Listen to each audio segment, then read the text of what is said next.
Copyright disclaimer under Section 107 of the Copyright Act 1976. Allowance is made for fair use for purposes such as criticism, comment, news reporting, scholarship, and research. Fair use is a use permitted by copyright statute that might otherwise be infringing. Non-profit, educational, or personal use tips the balance in favor of fair use. தினந்தோறும் உன்னை பார்க்கத்தானே ஏங்குறேன் நான் உன்னை பார்த்தாலே பறவை. எச்சரிக்கை, நீங்கள் இப்போது முடிவில்லாத பாதையில் இருக்கிறீர்கள்.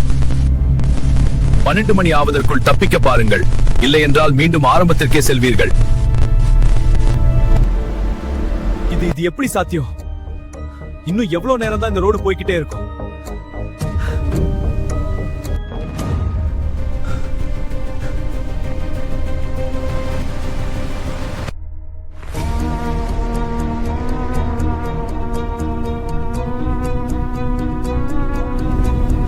யாரது? பின்னாடி யாரு? அம்மா! காலம் உன்னை சிறைப்பிடித்து விட்டது. இதிலிருந்து தப்பிக்க வழியே இல்லை.